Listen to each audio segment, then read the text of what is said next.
Last video I had decided to upgrade my Point Atlas storage depot and ship unloading and loading zone with solar panels and batteries, and it has created a major problem. So anytime I load into the game at a later time in the day, my storage or my power system will actually generate a very low amount of power due to the fact that the batteries start at 0 energy, meaning that if I only have an hour left of daylight, and this time I had like 8 hours left of daylight, so we got to like 700,000, I will not have enough energy to last throughout the night, meaning if I log into the game and it turns out the last time I was playing was at nighttime, I will be completely out of power or very close depending on how things were set up. So as you can see here, I went from this base back to my Point Atlas base after reloading the game with 700,000 power.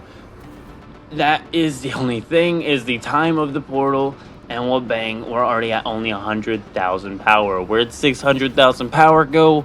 I have no idea. It's different depending on the time of day. I've had it where the batteries have just been at 0 instantly for no real reason, which causes me, of course, to inevitably run out of power, which causes me not able to access my storage containers or any of the rest of my base, and it just kind of looks like a ghost town anyway now. So what we did next was head to my new Nip Nip farm. This is from the previous video. It is powered off of Nip Nip energy. We have a Nip Nip generator right here.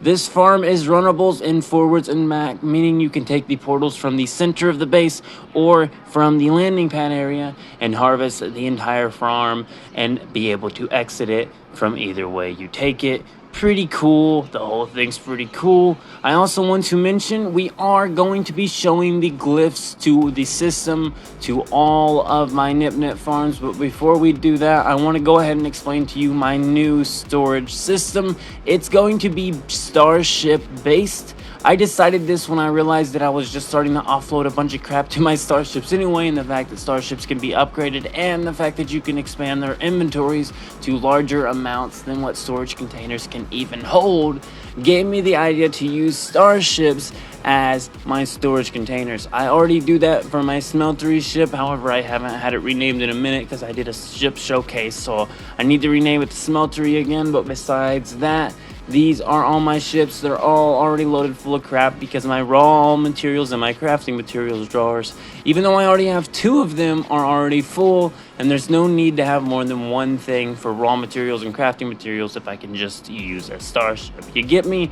My storage containers are now going to be used only for my Nip Nip farms. I would like to build enough Nip Nip farms in order to fill 10 storage containers, all within 1 or 2 harvests in a single day, which would make for a lot of credits. Eventually I'm going to sit down and do the math, but it'd be 50 times 10, that'd be 500.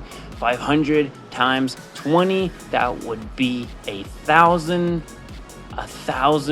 20 stacks of Nip Nip would make like 500 million, so $500 million in Nip Nip in a single day. That is my goal. I want to surpass it eventually, but then we're gonna have to do, I don't know, we're probably just gonna have to go sell it every single time we do it. We're gonna have to sell it instantly. That's how it's gonna be once these farms are done, guys. But anyway, on to finding the alien monolith.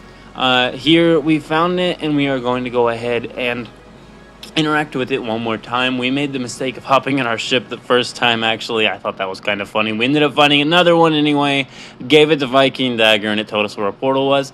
I love this portal. It is sideways, guys. This crooked portal made for the base design to be extremely creative. The first thing, of course, we did was begin to charge all the glyphs because we had to have it being a charged portal. It's going to be a portal base. So yeah, this is also going to be the portal that you spawn in when you go here. Dinosaur, pie, pentagon or octagon, whatever. Indian TP, 2 trees, a bug, a pie, a boat, a bird, a rocket ship, and a Minecraft brewing stand.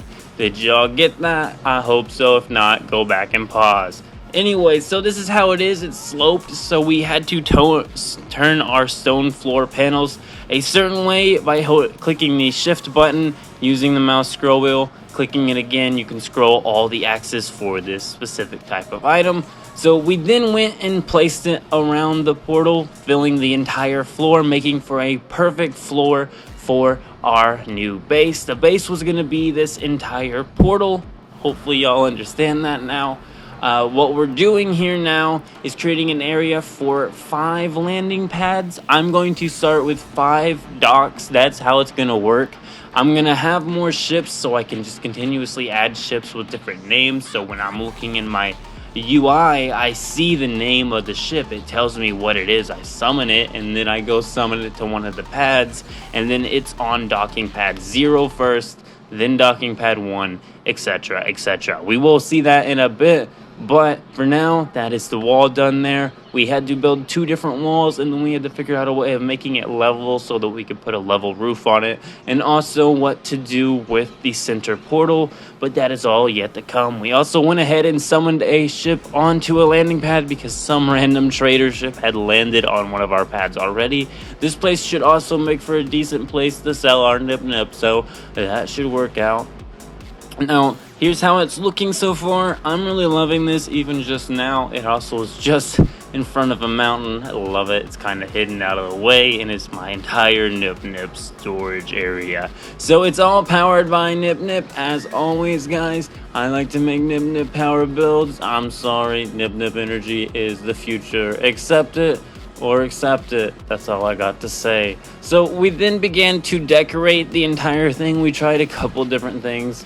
I think we ended up doing the entire bottom. Maybe we did the bottom with all of the standing planters, but I don't actually remember if we kept those or not. We may have just kept that little strobe beam there because this is just a crazy base. This is mainly just nip storage where the portals are, but it's also going to be an open arriving area you will be able to get in and out of still. Here is how it's looking now. What I think we did next was actually begin placing down the storage So I'm not sure we actually placed any storage containers, but here's how the decorations are going so far. I'm liking how it's going. There's a long way to go. Let us go.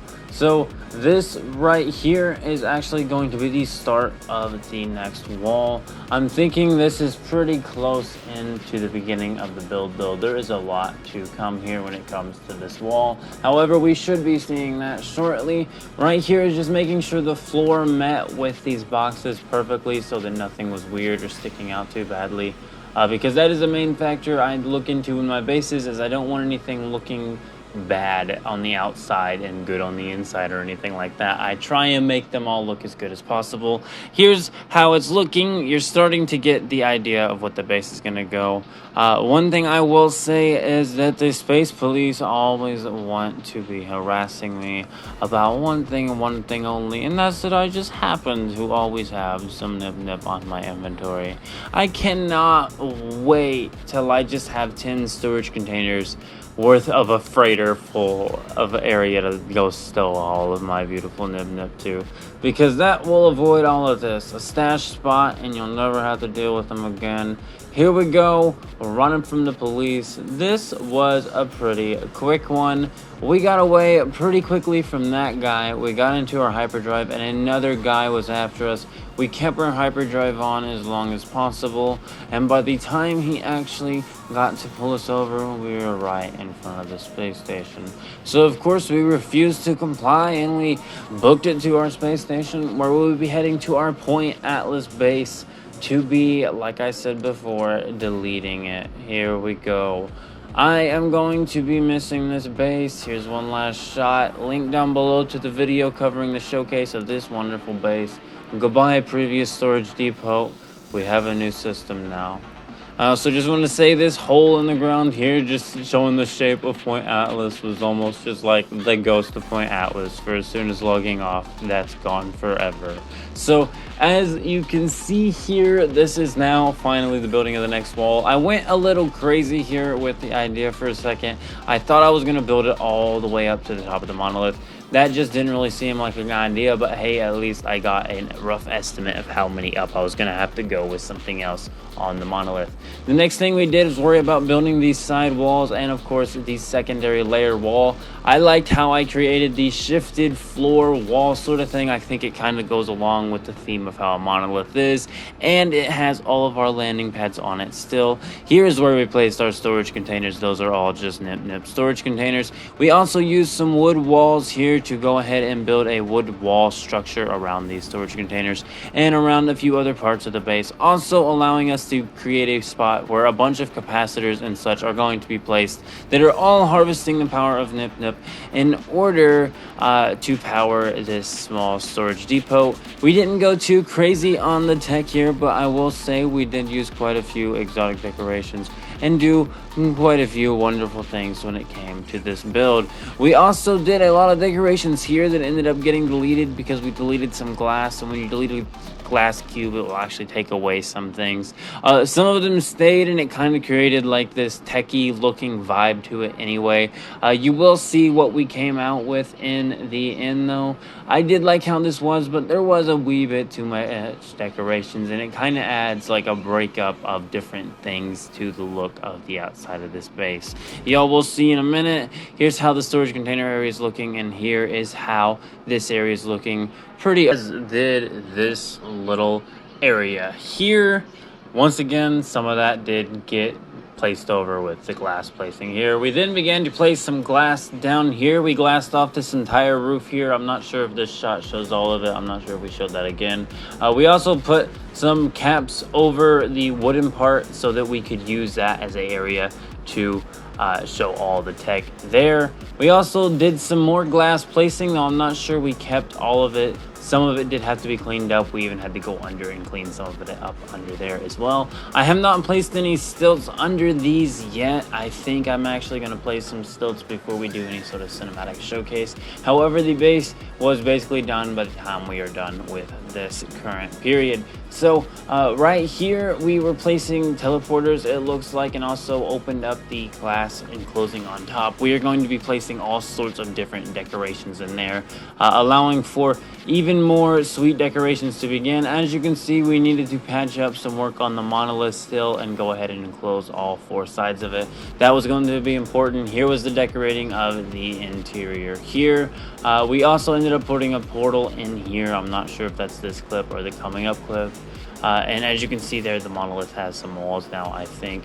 It's not done yet though. I almost wanted to leave it not done just as like, oh, the corrupted people got it, but nah, here we go. The monolith's done. We also stuck a sign on it. We decorated the crap out of it. We threw all sorts of lights on it. We threw like, we used the table and we actually made it look like a satellite beacon, and I'm going to consider that like sending nip energy to the other farms in the system. Since they're all system wide, the energy is sent throughout the system. It's a very large farm here, and this isn't a farm, but you know what I'm saying. It's the farming for the energy. The energy is being sent out through the atmosphere basically here. So this is my nip storage facility primarily, but since all my nip is housed here, all of the energy produced here is a very large amount, allowing for it to be sent to any future farms that we build. So from now on, we're going to be building nip energy receptacle bases so that they're going to be receiving energy from this base and that system. We also went through and decorated this base with numbers 0 through 4. Those are the numbers we had, so those are the numbers we used.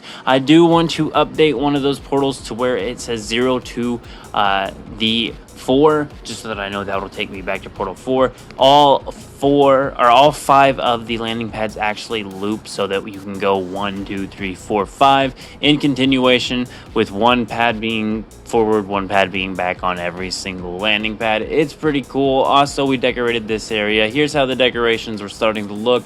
The base was really starting to come together at this point. I do believe we are actually getting relatively close towards the end of the video. The next thing we actually were going to be doing very soon actually was doing a test run of our portals. We did, of course, have to go through and make sure all of our numbers were placed. I do believe we actually went and made them black numbers so that they'd be the easiest to see on the white walls there. Numbering the portals is just for me, but also for the aesthetics, so every single pad is numbered. I also wanted the pads numbered so that I could do the system of 0 through 4. You start on the 0 pad and you continue from there. That's how it works. There's a portal room on the 0 pad only. That way you know which one will get you to the teleporter to teleport to another base, or the landing pad to go ahead and get more materials. You get me? So mostly is an aesthetic base, but we will be on to the showcase now. Go ahead and leave a like on the video if you enjoyed it, and keep it beast mode.